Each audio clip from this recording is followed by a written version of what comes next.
Hey guys, welcome to my channel. I'm your friend, your teacher Nisha Sharma. So guys, आज की जो video है ये इंग्लिश ग्रामर की वीडियो है जो हर एक एग्जाम में आती है, चाहे वो हरियाणा HSSC का एग्जाम है, चाहे वो टीचिंग DG+B KVS का एग्जाम है, या इंग्लिश वाले जो स्पेशल स्टूडेंट है उनके लिए है. एस्टेट में भी स्पेशल यहाँ से कंफर्म क्वेश्चन आता है PGT और TGT लेवल में. तो it's about figure of speech, जिसको हम हिंदी में अलंकार कहते हैं. It's a figure of speech in English. इसका पार्ट 1 मैं कल अपडेट कर चुकी हूँ. जो पार्ट 1 है उसके अंदर मेजर मैंने फिगर ऑफ स्पीच करवा दिए थे, और जो पार्ट 1 है उसके फिगर ऑफ स्पीच बहुत इंपॉर्टेंट है हरियाणा HSSC और एस्टेट के एग्जाम के लिए. ये जो पार्ट 2 है इसमें थोड़े स्टैंडर्ड फिगर ऑफ स्पीच है जो स्पेशल इंग्लिश सब्जेक्ट वाले बच्चों को ज्यादा आते हैं, बट पता नहीं कहीं भी पूछ सकते हैं. So keep it up. So part 1 में हम फिगर ऑफ स्पीच देख चुके थे, क्या होते हैं, किस किस में होते हैं. उसका लिंक मैं कमेंट बॉक्स में कर दूंगी, जिसने नहीं देखा देख लीजिए. अदरवाइज इंग्लिश ग्रामर और इंग्लिश लिटरेचर की प्लेलिस्ट में जाके भी आप देख सकते हैं पार्ट 1 फिगर ऑफ स्पीच. तो let's start it part 2. Part 1 में हम बहुत सारे 8, 10, 12 कर चुके थे, इससे आगे करते हैं. नेक्स्ट है मेटोनिमी. पार्ट 1 देख लेना, उसके बाद ही देखना मेटोनिमी. मेटोनिमी के अंदर क्या होता है? Prefer to someone and its attributes. मतलब आपने किसी भी चीज को बुलाना है, किसी भी चीज को प्रेजेंट करना है, तो आप उस चीज को प्रेजेंट नहीं करके उसके एट्रीब्यूट, एट्रीब्यूट का मतलब क्या होता है? कोई चीज किसी चीज का सिंबल होती है, ठीक है, हम उसको प्रेजेंट कर देते हैं, तो वो चीज कहलाती है मेटोनिमी. एक होता है सिनीडोक. सिनीडोक भी कुछ इसी टाइप का होता है, सेम से ही होते हैं दोनों, ठीक है. तो मेटोनिमी, जिसे मैं एग्जांपल से समझाती हूँ. I am going to counting heads. ध्यान से देखना, I am going to counting heads, कि मैं हेड्स को काउंट करने जा रहा हूं. अब भाई तुम एक बात बताओ, कोई सिर को काउंट करेगा क्या? सिर को थोड़ी ना काउंट करें. सिर काउंट करने का मतलब क्या है? I am going to count the peoples, कि क्लास में कितने बच्चे हैं. I am going to count the students, कि मैं तो स्टूडेंट्स को काउंट करने जा रहा हूं, मैं उनके सिरों को थोड़ी ना काउंट कर रहा हूं, ठीक है. तो आई मीन टू से डेट काउंटिंग जो हेड्स है वो एट्रीब्यूट है किसका? इंसान का, ठीक है. तो जब एट्रीब्यूट को प्रेजेंट कर देते हैं तो वो क्या कहलाता है? मेटोनिमी. नेक्स्ट है pen is mightier than sword. Pen है वो तलवार से ताकतवर होता है, तो पेन थोड़ी ना तलवार से ताकतवर है. पेन एट्रीब्यूट कर रही है किसको? एजुकेशन को, नॉलेज को. रियल में education is the world best power, I feel. तो pen is the mightier than sword. तो this is kind of words called metonymy. Clear? Next है जक्स्टापोजिशन, ठीक है. नेक्स्ट है जक्स्टापोजिशन. जुक्सापोजिशन भी बोल देते हैं, जक्स्टापोजिशन. इसके अंदर क्या होता है? 2 और the more ideas place side by side. मतलब एक ही वर्ड के अंदर एक से ज्यादा आइडियाज साइड बाय साइड चलते हैं. जैसे कि इंग्लिश के जो बच्चे हैं समझ जाएंगे. जॉन मिल्टन का एक बहुत फेमस एपिक है पैराडाइज लॉस्ट. पैराडाइज लॉस्ट में गॉड और शैतान, मतलब सैटन, साथ साथ हैं. कहने का मतलब 2 आइडियाज प्रेजेंट किए गए हैं, अच्छाई और बुराई, ठीक है. जब 2 आइडियाज को साथ साथ प्रेजेंट करके राइटर कुछ प्रूव करना चाहता है तो डेट्स कॉल जक्स्टापोजिशन. जैसे it was the best of time, it was the worst of time. देखो मैं कह रही हूं it was the best of time, it was the worst of time, it was the time of wisdom, it was the time of foolishness. अब देखो best of time है और वही वर्स ऑफ टाइम है, मतलब वहां पर कुछ बेस्ट भी मैं कर रही हूँ उस टाइम के अंदर और कुछ वर्स भी मैं कर रही हूँ. कई बच्चों को लगेगा ये तो ऑक्सीमोरम जैसा हो गया मैडम, वहां पर भी आपने बोला था, बट वहां पे एक सिंपल है, फ्रीज बर्न. भाई फ्रीज है तो बर्न कैसे होगा? बट यहाँ पे तो एक थीम है कि ये ही कुछ अच्छा करने का टाइम है, यही कुछ बुरा करने का टाइम है. मतलब 2 आइडियाज राइटर प्रेजेंट करना चाहता है. It was the time of wisdom, कि यही तो बुद्धिमत्ता का टाइम और यही फुलिशनेस का टाइम है. बुद्धिमत, जैसे अब कोरोना वाला एग्जांपल को ले लो, यही बुद्धिमत्ता का टाइम है. इस टाइम में जो बैठ के पढ़ रहा है बढ़िया है. यही फुलिशनेस का टाइम है जब आप टाइम वेस्ट कर रहे हो, तो ठीक है. तो मीन्स ये जो चीज है इसको ऑक्सीमोरम से कंपेयर मत करो. वहां पर वर्ड अपोज थे, मतलब फ्रीज है, बर्न्स है, लाइक यहाँ पर तो थीम अपोज है, ठीक है. नेक्स्ट है conceit. Conceit is a kind of metaphor. Metaphor हम पार्ट 1 में पढ़ चुके हैं. मेटाफर तो सिंपल होता है, जैसे मैंने कहा camel is a ship of desert, that is metaphor. लेकिन मेटाफर को एक्सपेंड कर देते हैं, कुछ यूनिक बना देते हैं, कुछ ऐसा बना देते हैं जो लगे यार ये तो बस कमाल है. ऐसी भी कंपैरिजन हो सकती है. तो ऐसी जो कंपैरिजन होती है वो क्या कहलाती है? कंसीट कहलाती है, ठीक है. ऐसी जो कंपैरिजन होती है वो क्या कहलाती है? कंसीट कहलाती है. दैट इज एक्सपेंडेड मेटाफर, ठीक है. जैसे कि एग्जाम्पल मैंने लिखा, जैसे मैं सिंपल भाषा में आपको बोल के बताती हूँ कंसीट मेटाफर का. जैसे जॉन डन है, उसने कंपेस से कंपेयर किया था कि जो लवर और बिलव्ड होता है, जैसे प्रकार होता है ना, भाई प्रकार भी कोई हो सकता है कि जो है बिलव्ड तो सेंटर है और मैं इसके साइड में मूव कर रहा हूँ, तो ऐसी कंपैरिजन ना तो किसी ने सुनी ना किसी ने देखी, तो ऐसी कंपैरिजन गाइस क्या कहलाती है? पैराडॉक्स, सॉरी कंसीट कहलाती है। ठीक है, ऐसी कंपैरिजन क्या कहलाती है? कंसीट कहलाती है। नेक्स्ट है पैराडॉक्स। नेक्स्ट क्या है? पैराडॉक्स, काफी इंपॉर्टेंट है पैराडॉक्स। पैराडॉक्स में क्या होता है, मतलब एकदम अपोजिट सी बात होती है, लेकिन आपको लगेगा अपोजिट बात तो मैडम ने बहुत सारे में बता दी, एंथिसिस में, ऑक्सीमोरन में बताई, बट सब में अलग अलग पॉइंट है। इसके अंदर है ना, राइटर कुछ कहना तो कुछ चाहता है लेकिन कह कुछ और जाता है। जैसे मैं कहूँ child is the father of man, child is the father of man. अब ये एग्जाम्पल भी बहुत बार एग्जाम में आ जाता है, child is the father of man. अब चाइल्ड कभी मैन का फादर होता है? नहीं होता, लेकिन इसका मतलब क्या है कि बच्चा फादर के जैसा बुद्धिमान है, उससे भी ज्यादा बुद्धिमान है। Child is the father of man. I know one thing, I know nothing. मैं कहूँ आई नो वन थिंग, मुझे तो एक बात पता है, आई नो नथिंग, मतलब महान लोग क्या कहते हैं, भाई मुझे कुछ नहीं आता। ठीक है ना, तो जब अपनी बात को कुछ यूनिक महानता वाले तरीके से आप रिप्रेजेंट करते हो, तो ये चीज क्या कहलाती है गाइस? पैराडॉक्स। ठीक है, ये चीज क्या कहलाती है? पैराडॉक्स कहलाती है।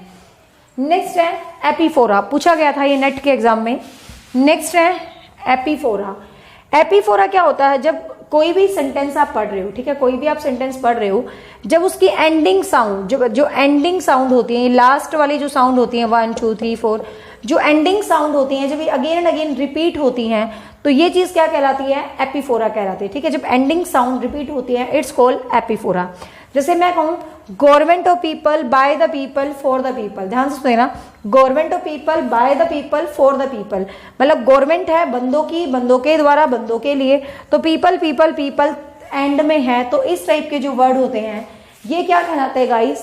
एपीफोरा। ठीक है, ये क्या कहलाते हैं? एपीफोरा। नेक्स्ट है, नेक्स्ट है alliteration.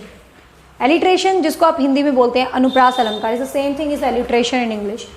Alliteration you know repeated the words, जब वर्ड्स जो साउंड होती है, कॉन्सोनेंट साउंड होती है वर्ड की, जब वो रिपीट होती है, कॉन्सोनेंट साउंड जब रिपीट होती है एलिट्रेशन होता है, और जब वोवल साउंड रिपीट होती है तो एसोनेंस होता है, ASSONCE। ठीक है, एसोनेंस स्पेलिंग इधर उधर हो सकती है, मैं स्पेलिंग थोड़ी बहुत अच्छी नहीं है। एलिट्रेशन, ठीक है, एलिट्रेशन के अंदर क्या होता है? रिपीटेड होते हैं वर्ड्स। तो how high his highness hold his hoity hand, ध्यान से देखो, how high his highness hold hoity hands, H H H H H H H। ठीक है, जैसे हिंदी बोलते हैं ना, तरनी तनुदा टट तमाल तरवर बहुछायल, चंदू के चाचा ने चंदू की चाची को चांदनी चौक में चटनी चटाई। This is same thing, same thing. English में जब आपको ऐसे कॉन्सोनेंट वर्ड रिपीटेड दिखते हैं तो ये क्या होता है? एलिट्रेशन। जैसे a strong man struggling with the storm of fate, a strong man struggling with the storm of fate, तो यहाँ पर एस की साउंड की रिपीटिशन है, तो ये जो रिपीटिशन ऑफ साउंड होती है इट्स कॉल्ड एलिट्रेशन। तो ये क्या कहलाता है गाइस? एलिट्रेशन कहलाता है। नेक्स्ट है रिपीटिशन। अब ध्यान से देखना, एलिट्रेशन और रिपीटिशन को बहुत बच्चे एक जैसा ले लेते हैं, दैट्स वाई मैंने इनको साथ लिखा है। रिपीटिशन यहाँ पर तो क्या है?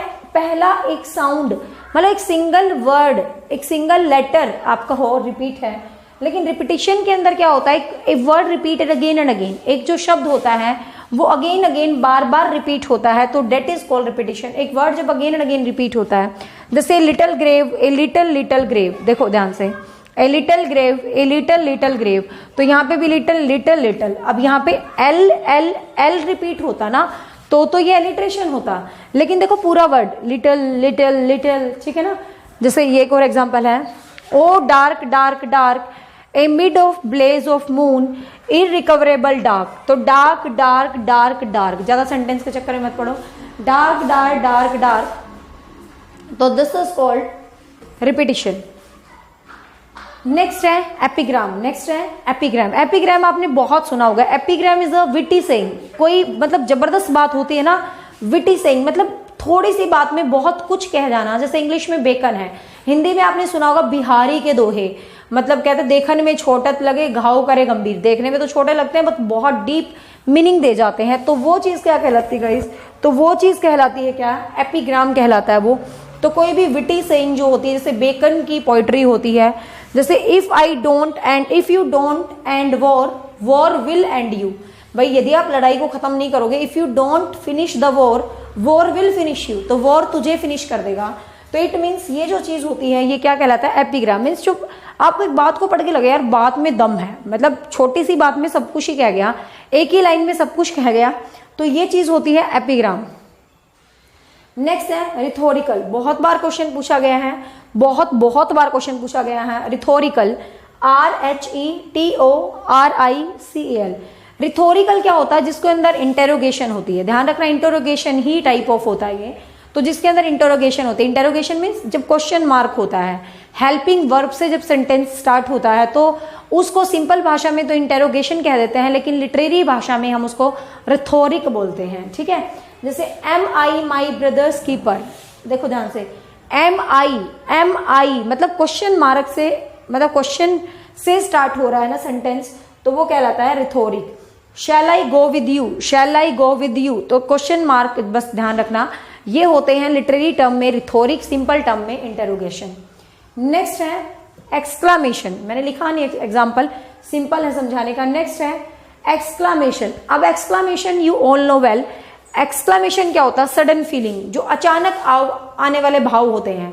जैसे कि आपका कोई भी एग्जाम पास हो जाता है, आपको वाओ यार मेरा पेपर पास हो गया, आपकी जॉब लगे फटाफट, वाओ यार मेरी जॉब लग गई, तो ये जो चीज होती है, जो सडन फीलिंग होती है, तो यू ऑल नो वेल, जैसे what a beautiful building, wow what a beautiful weather, like कुछ भी है, जो प्लीजेंट फीलिंग होती है, सडन फीलिंग होती है, वो हैप्पीनेस की भी हो सकती है, ओ माय गॉड मैं बर्बाद हो गया, लाइक कुछ भी, तो वो एक्सक्लामेशन होता है, सीधा पता चल जाता है। जैसे वाओ व्हाट, इनके बाद जब सिंबल लगा होता है तो ये एक्सक्लामेशन होता है। ध्यान रखना मैंने एक जगह और भी ये सिंबल बताया था, अपोस्ट्रोफी के अंदर। अपोस्ट्रोफी में किसी इंसान का या किसी चीज का नाम होगा और उसके बाद ये सिंबल होगा, तो वो तो अपोस्ट्रोफी बन जाता है, लेकिन एक्सक्लामेशन में तो सेंटेंस ही अलग होंगे, जैसे wow what a beautiful building, oh so sad, what is going, like जो भी है। फिर क्लाइमेक्स और एंटी क्लाइमेक्स। आपको पता ना कोई भी मूवी होती है तो यूं नहीं कहते यार ये फिल्म है ना क्लाइमेक्स पे आ गई। देखो क्लाइमेक्स और एंटी क्लाइमेक्स एक ही बात है। कोई भी मूवी चढ़ रही है, हम कहते हैं यार ये तो क्लाइमेक्स पे आ गई, और एंटी क्लाइमेक्स क्या होता है, नीचे गिर जाए, this is called anti climax. जैसे मैं कहूं you are a simple person, you are my student, you are my love, you are my life, मैं कुछ ऐसे बोल रही हूं, you are a man, you are a student, you are a good human being, you are my love, and फिर मैं कहूं you are my life, तो मीन्स मैं अपनी बात को क्या करती जा रही हूं, बढ़ाती जा रही हूं, तो it's called climax. It's called, जैसे सिंपल है, इरेक्ट है, महान है, ग्लेंडर है, जब हम पॉइंट को बढ़ाते रहते हैं डेट इज क्लाइमैक्स। जब हम डिक्लाइन कर देते हैं, मैं कहूं you are my God, you are nothing, ठीक है, गॉड बता के तुझे नथिंग बता रही हूं, तो वो चीज क्या होती है गाइस, एंटी क्लाइमैक्स। तो वो चीज क्या होती है, एंटी क्लाइमैक्स।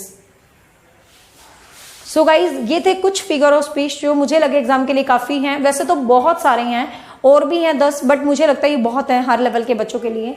ठीक है, इवन नेट में भी आपकी चीजें यहाँ से काफी हद तक कवर हो जाएंगी। So finally I want to say one thing, seriously guys, you all know I am not a professional YouTuber, लेकिन हाँ अच्छा लगता है वीडियोस बनाना जब आप लोग लाइक करते हैं, कमेंट करते हैं, तो आपके कमेंट्स मुझे बहुत मोटिवेट करते हैं न्यू वीडियोस बनाने के लिए। तो आपको वीडियो अच्छी लगती है तो प्लीज मुझे कमेंट जरूर किया करें, उससे मुझे पता चलता है कि क्या कमी है, क्या आगे रिकवर करना है, क्या नहीं। साथ में सब्सक्राइब जिन्होंने कर रखा है बार बार ना करें, और जिन्होंने नहीं कर रखा, रेड सब्सक्राइब दिख रहा है तो वो उसको दबा के ब्लैक कर लें। साथ में बेल आइकन दबा के मेरी छोटी सी फैमिली का हिस्सा बने न्यू अपडेट्स के लिए। And finally you all know I am from Haryana Panipat. Coaching is going on, अभी लॉकडाउन के चलते बंद है। किसी भी एग्जाम की कोचिंग या स्टडी मटेरियल आपको चाहिए तो आप कॉन्टेक्ट कर सकते हैं 7015467794। So have a nice day. Thank you so much. Keep watching. Stay tuned with me. Bye bye. Take care.